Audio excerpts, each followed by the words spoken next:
I think I shall send my newest demon I've just finished making. With my knowledge of magic and its fundamentals I've created the Mystic Worm. By taking the mystic energy and looping it over and over like a blood clot, the energy begins to form a cocoon within the target's mind. Through subliminal suggestion I feed this cocoon synaptic energy from the target's thoughts, molding the idea of a demon while it forms within their mind, feeding of their fear of it.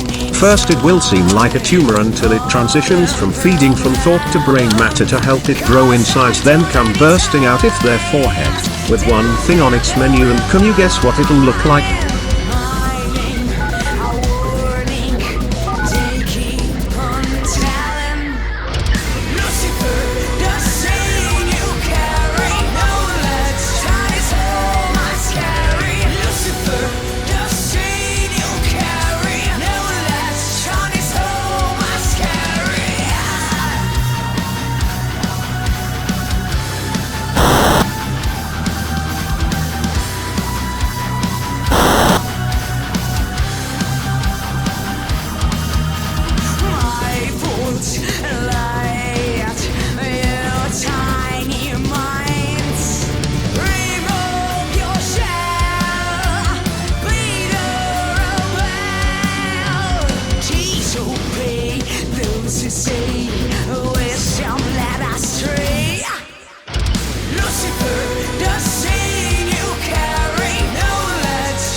It's an episode of Faustian Fan Mail, taken from a site that I answer many supernatural questions and currently hold a record of over 1,869 views to my answers a week, as of current statistics.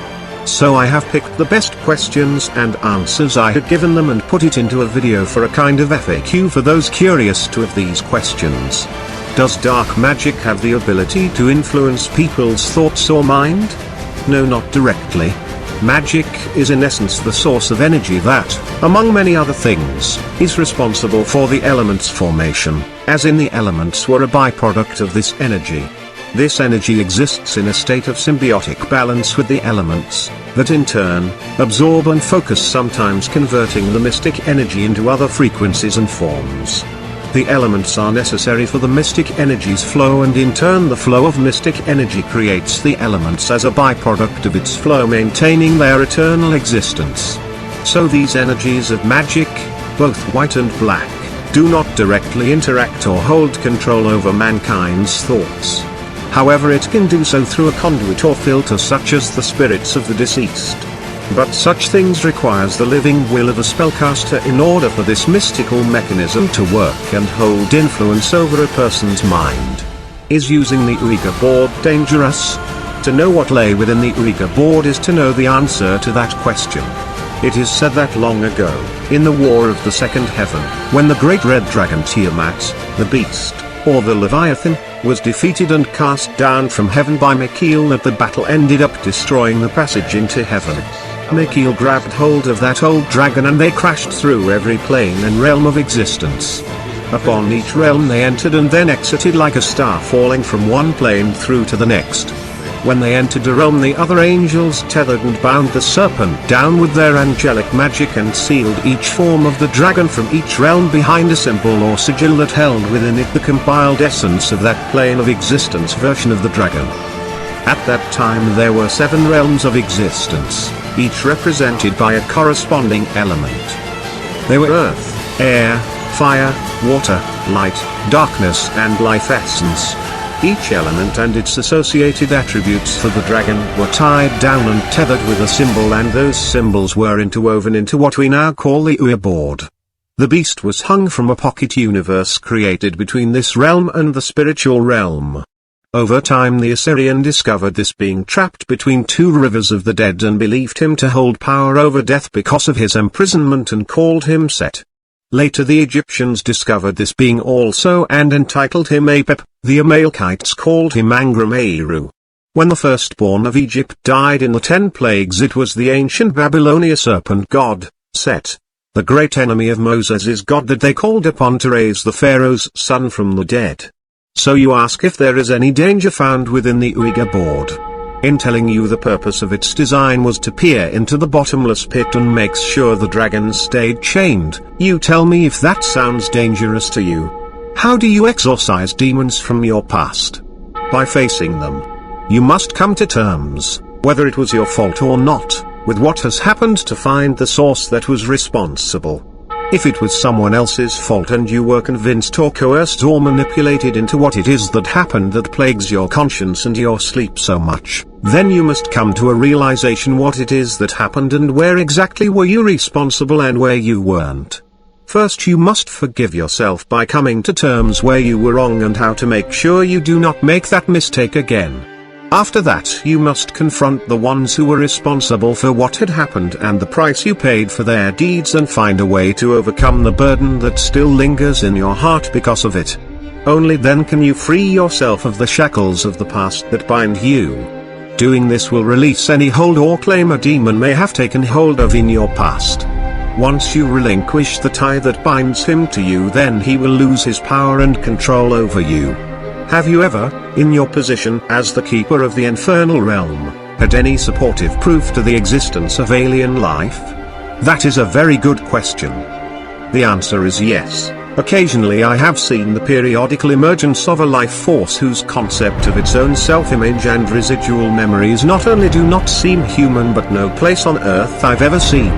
These strange new additions to the infernal realm can be found at the peak of almost every nearly successful attempt at seizing control of hell, including the most recent 9 Princes of Hell attempt. What are the definitions between angels and fallen angels? Virtues are in the pseudo-Dionysian hierarchy, the 5th highest order of angels, whose name means powers, especially in relation to performance of miracles and magic.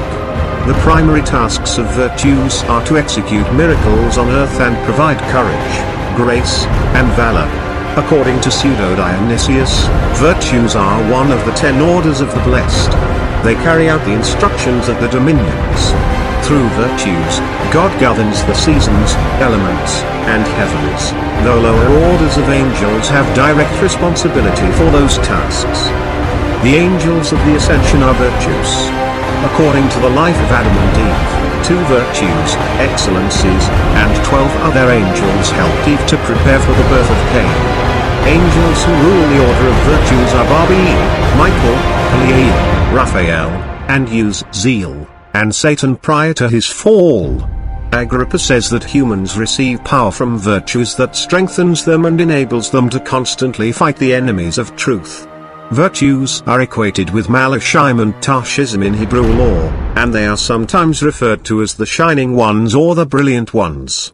In Kabbalistic law, virtues, along with dominions and powers, form one of 4 triplicities of intelligible hierarchies. Fallen angels are angels who fall from God's grace and are punished by banishment from heaven. becoming demons. The three versions of the Book of Enoch associate fallen angels with the Watchers, 200 angels who descend from heaven to cohabitate with women and corrupt humanity and are severely punished by God.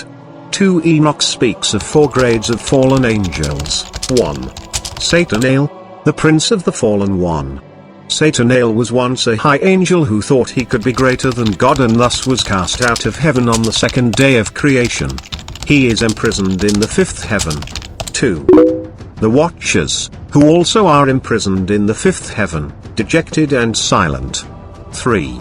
The apostate angels, the followers of Satanael who plotted with him and turned away from God's commandments. They are imprisoned in the 2nd heaven, a place of darkness greater than earthly darkness. There they hang under guard, waiting for the measureless judgment. The fallen angels are dark in appearance, and they weep unceasingly. They ask Enoch to pray for them. 4. Angels, possibly some of the Watchers, who are sentenced to be imprisoned under the earth. In Christianity, Lucifer is the arrogant, prideful angel cast out of heaven, mentioned briefly in Isaiah as son of the morning or morning star. 1/3 of the heavenly host fell with him, 133,306,668 angels, according to law. They fell for 9 days. Theologians have posited that a portion of each of the 9 orders of angels fell. Some said the fallen ones compose a 10th order. The fallen angels become demons who seek to ruin men's souls, a view reinforced by the influential theologian Saint Thomas Aquinas. Lucifer later became identified with Satan. Now here is what I do not understand compiling the prophecies and scriptures. What small sections that do speak about me speak of events yet to unfold for me here. To grasp this one must simply understand the fact that time does not have any meaning when it comes to the events that occur in heaven. As far as I can understand, scenarios in heaven are not marked by the passage of time but by the rising of prophecies. The frame of occurrence in the heavenly places are set by the emergence of aligning prophecies. When the events of the prophecies that foretell the coming of what it is said that is to transpire begin to occur, then the outline of the prophecies set agenda begin to unfold as well, and events follow suit in order. Then the end of one event and the emergence of the next should be set accordingly also. I have a feeling that if we align scripture set by these guidelines, we shall be able to peer into the events that occurred in heaven. It is becoming clear that something has occurred and I am being led towards heaven in an effort to help with something. I'm sure this information will most likely fly right over my viewers' heads, as has occurred with the knowledge on God I have discovered so far. I also have a feeling that my training is coming to a finish and it is time to face the purpose all that has been revealed to me was for. And lo, I hear an angel saying, and when the 2 witnesses had finished proclaiming their message to the world, the heavens opened and angels appeared, and they were taken to heaven before all to see to dwell with God forevermore.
sunlit world of what he believes to be reality.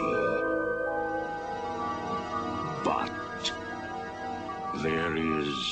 unseen by most, an underworld. A place that is just as real, but not as brightly lit. A dark side. Don't make me angry. You look like me when I am